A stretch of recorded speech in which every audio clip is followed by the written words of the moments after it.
প্রিয় বন্ধুরা, আসসালামু আলাইকুম। আমি এখন পড়তে যাচ্ছি ডক্টর লুৎফর রহমান এর উন্নত জীবন বইটি। শুরু করব প্রথম পরিচ্ছেদ। প্রথম পরিচ্ছেদ, নাম জাতির উত্থান। কোনো জাতিকে যদি বলা হয় তোমরা বড় হও, তোমরা জাগো, তাতে ভালো কাজ হয় বলে মনে হয় না। এক একটা মানুষ নিয়েই এক একটা জাতি। পল্লীর অজ্ঞাত অবজ্ঞাত এক একটা মানুষের কথা ভাবতে হবে। মানুষকে শক্তিশালী, বড় ও উন্নত করে তোলার উপায় কি? তাকে যদি শুধু বলি তুমি জাগো, আর কিছু না, তাতে সে জাগবে না। এই উপদেশবাণীর সঙ্গে অনেক কিছু জড়িত আছে, এইটে ভালো করে বোঝা চাই। আবার বলি, কোনো জাতিকে যদি বাহির হতে বলি বড় হও, তাতে কাজ হবে না। মানুষকে এক একটা করেই ভাবতে হবে। একটা লোক জাতীয় সহানুভূতিতে অনুপ্রাণিত হয়ে হাজার হাজার টাকা তুরস্কে পাঠিয়েছিলেন। তিনি যখন অগণ্য আর্ত মানুষের বেদনা কাহিনী গাইতে গাইতে ভিক্ষার ঝুলি স্কান্ধে নিয়ে পথে বের হতেন, তখন প্রত্যেক মানুষের প্রাণ সহানুভূতি, বেদনায় ও করুণায় ভরে উঠত। এই ব্যক্তি কিছুদিন পর তার এক নিরনন্য প্রতিবেশীর সর্বস্ব হরণ করতে দ্বিধাবোধ করেন নাই। মানুষের এই ভাবের জাগরণ ও বেদনা বোধের বেশি মূল্য আছে বলে মনে হয় না। কোনো জাতির যখন পতন আরম্ভ হয়, তখন দেশসেবক যে কেউ থাকে না তা নয়। স্বাধীনতার মমতায় কেউ প্রাণ দেয় না তা বলি না। যারা মন দেয় তাদের মন ভিতরে ভিতরে অন্ধ হতে থাকে। জাতিকে খাঁটি রকমে বড় ও ত্যাগী করতে হলে সমাজের প্রত্যেক মানুষকে বড় ও ত্যাগী করতে হবে কি উপায়ে?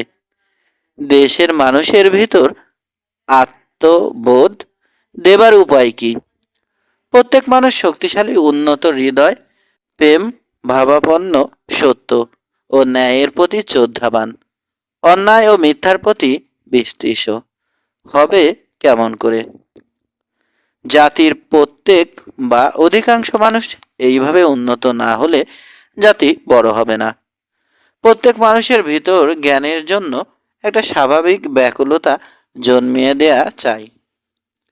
সংসার এমনভাবে চলেছে যাতে সকলের পক্ষে বিদ্যালয় বা উচ্চ জ্ঞানের যোগ দেয়া সম্ভব হয় না, অথবা সারা ছাত্রজীবন ধরে বিদ্যালয়ে জ্ঞান লাভ করা হয়ে ওঠে না।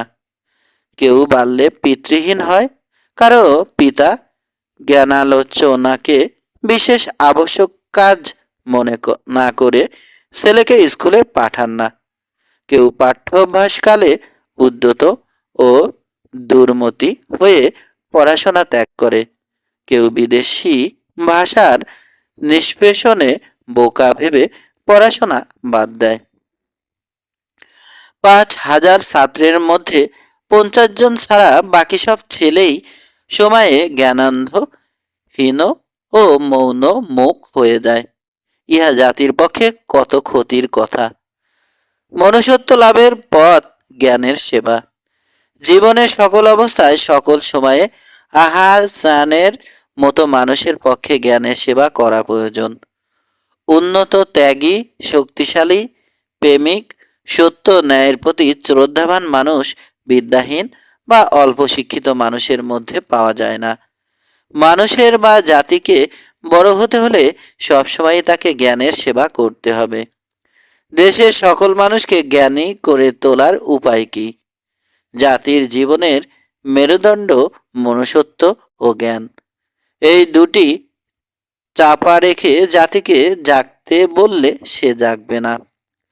বুদ্ধির দোষে হোক বা অবস্থার চক্রে হোক, কোনো দেশে যদি বহু মানুষ অশিক্ষা, অল্প শিক্ষিত বশত, অমার্জিত চিত্ত এবং জ্ঞানের প্রতি শ্রদ্ধাবোধহীন হয়ে পড়ে, তাহলে সে জাতির জীবন টেকসই হবে না। এইসব লক্ষ্য মৌন আত্মায় স্পন্দন আনবার এক উপায় আছে। কোটিবদ্ধ মুখে ভাষা তুলে দেবার এক পন্থা আছে। সকল দেশে সকল সময়ে সেই পন্থা কার্যকরী হয়ে থাকে। সেই পন্থা না থাকলে কোনো জাতি বাঁচত না। উন্নত হওয়া স্বপ্ন অপেক্ষা অসম্ভব হতো। জাতিকে শক্তিশালী করতে প্রত্যেক সময়ে মানুষ এই পন্থা অবলম্বন করেছে। গ্রিক জাতি, রোমান জাতি, বর্তমান ইউরোপীয় জাতি এই পথকে অবলম্বন করে শ্রেষ্ঠ স্থান অধিকার করেছেন। যারা এই পথকে অবহেলা করে করে নিজ দিগকে প্রতিষ্ঠিত করতে ইচ্ছা করে, তারা একটা অসম্ভব কাজ আরম্ভ করে। এই পথ আর কিছু নয়, দেশের বা জাতির সাহিত্যের পুষ্টি সাধন। যে সমাজে সাহিত্যের কোনো আদর নাই, তাহা সাধারণত বর্বর সমাজ। কথা কাগজে অসংখ্য অসংখ্য মানুষের দৃষ্টির সম্মুখে ধরার নাম সাহিত্য সেবা। কথা কাগজে ধরে অসংখ্য মানুষের দৃষ্টির সম্মুখে ধরার নাম সাহিত্য সেবা। এই যে কথা, এ কথা সাধারণ কথা নয়। এই কথার ভিতর দিয়ে জীবনের সন্ধান বলে দেয়া হয়। পুণ্যের বাণী ও মুখ্যের কথা প্রচার করা হয়। বর্তমান ও অন্তিম সুখের দ্বার মুক্ত করে দেওয়া হয়। এই কথার ধারা গান ও গল্প, কখনো কবিতা ও দর্শন, কখনো প্রবন্ধ ও বিজ্ঞানের রূপ নিয়ে মানুষের সম্মুখে রঙিন হয়ে মধুরভাবে দেখা দেয়। দুর্গত কণ্টাকাকীর্ণ আধার পথে কেউ যদি প্রদীপ না নিয়ে চলতে থাকে, কিংবা আলোর যে আবশ্যকতা আছে একথা উপহাসের সঙ্গে অস্বীকার করে, তাহলে তাকে কি বলা যায়? কোনো জাতি সাহিত্যকে অস্বীকার বা অবহেলার চোখে দেখে দেখে উন্নত হতে চেষ্টা করলে সে জাতি আদেও উন্নত হবে না। শিক্ষিতকে আরো শিক্ষিত, ভাবুককে আরো গভীর করবার জন্য দেশের অশিক্ষিত বা অর্ধশিক্ষিত শিক্ষাকেন্দ্রের বাহিরের লোকগুলোকে শক্তিশালী, জ্ঞানী ও মনুষ্যত্ববোধ সম্পন্ন করবার জন্য প্রত্যেক দেশে বহু মনীষী জন্মগ্রহণ করেন। জাতির পথ প্রদর্শক তারাই জাতি গঠন করেন। গ্রিস, আরব, হিন্দু ও ইউরোপীয় শক্তি সভ্যতার জন্মদাতা তারাই। প্রত্যেক দেশের সাহিত্যের ভিতর দিয়ে এইসব শিক্ষিত শ্রেণী জাতিকে ঊর্ধ্বে টেনে তোলেন। ক্ষুধাতুর আর্ত তাদের স্পর্শে রাজা হয়ে ওঠে। পল্লীর কৃষক, দূর অজ্ঞাত কুটিরের ভিখারি, জমিদারের ভৃত্য, দরিদ্র গো যান চালক, অন্ধকারের পাপী, বাজারের দর্জি, নগরের ঘড়ি নির্মাতা, নবাবের ভৃত্য, গ্রাম্য উরুটে যুবক শ্রেণী তাদেরই মধ্যে মহাপুরুষ হয়। এই মন্ত্র গ্রহণ করবার উপযোগী তাদের কিছু শক্তি অর্থাৎ কিছু বর্ণজ্ঞান থাকা চাই। এরাই জাতির মেরুদণ্ড। ছোট বলে এদিককে অস্বীকার করলে জাতি প্রাণ শক্তিহীন হয়ে পড়ে। জাতিকে শক্তিশালী, শ্রেষ্ঠ, ধন সম্পদশালী, উন্নত ও সাধারণের মধ্যে সমভাবে বিতরণ করতে হবে। দেশে সরল ও কঠিন ভাষায় নানা প্রকারের পুস্তক প্রচার করলে এই কার্য সিদ্ধ হয়। শক্তিশালী দৃষ্টিসম্পন্ন মহাপুরুষদের লেখনের প্রভাবে একটা জাতির মানসিক ও পার্থিব পরিবর্তন অপেক্ষাকৃত অল্প সময়ে সংশোধিত হয়ে থাকে। দেশের প্রত্যেক মানুষ তার ভুল ও কুসংস্কার, অন্ধতা ও জড়তা, হীনতা ও সংকীর্ণতাকে পরিহার করে একটা বিনয় হিমোজ্জ্বল উচ্চ জীবনের ধারণা করতে শেখে। মনুষ্যত্ব ন্যায়ের প্রতিষ্ঠা করাই সে ধর্ম মনে করে।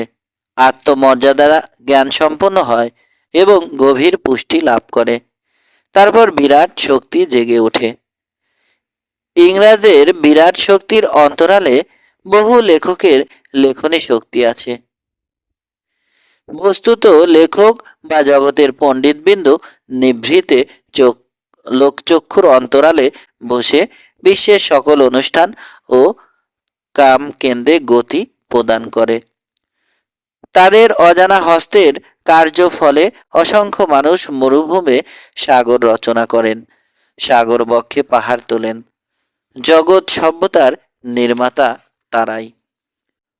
কোনো দেশের মানুষ যদি এই লেখক শ্রেণীর বা দেশীয় সাহিত্যের প্রতি শ্রদ্ধা পোষণ না করে তবে তারা বড়হীন। জাতির ভিতরকার সকল পণ্ডিতকে হত্যা করো, সমস্ত জাতিটা শক্তিহীন হয়ে পড়বে। কোনো সভ্য জাতিকে অসভ্য করবার ইচ্ছা যদি তোমার থাকে তাহলে তাদের বইগুলো ধ্বংস করো, সকল পণ্ডিতকে হত্যা করো, তোমার উদ্দেশ্য সিদ্ধ হবে। লেখক, সাহিত্যিক ও পণ্ডিতরাই জাতির আত্মা। এই আত্মাকে যারা অবহেলা করে তারা বাঁচে না। দেশকে বা জাতিকে উন্নত করতে ইচ্ছা করলে সাহিত্যের সাহায্যেই তা করতে হবে।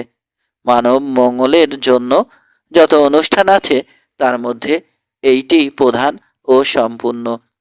জাতির ভিতর সাহিত্যের ধারা সৃষ্টি করো, আর কিছুর আবশ্যক নাই। কোনো দেশকে সভ্য ও মানুষ করবার বাসনা তোমার আছে? তাহলে বিধি ব্যবস্থার সঙ্গে সেই দেশের সাহিত্যকে উন্নত করতে তুমি চেষ্টা করো। মাতৃভাষার সাহায্যে সাহিত্যকে উন্নত করতে চেষ্টা করতে হবে। বিদেশি সাহিত্য মানব সাধারণের কোনো কল্যাণ হয় না। বিদেশি সাহিত্যে মানব সাধারণের কোনো কল্যাণ হয় না। দেশীয় সাহিত্যকে উন্নত করতে হবে, আবার বিশ্বের উন্নত সাহিত্যের সার সংগ্রহ করতে হবে। নিজেদের যা কিছু আছে তাতেই সন্তুষ্ট থাকতে জাতির উন্নতির পথ রুদ্ধ হয়ে যায়। সাহিত্যের শক্তিতে দেশের প্রত্যেক মানুষ শক্তিশালী মহাপুরুষ হতে পারে। মানুষের সকল বিপদের মীমাংসা সাহিত্যের ভিতর দিয়েই হয়ে থাকে। জাতি যখন দৃষ্টিসম্পন্ন ও জ্ঞানী হয় তখন জাগবার জন্য সে কারো আহ্বানের অপেক্ষা করে না, কারণ জাগরণই তার স্বভাব।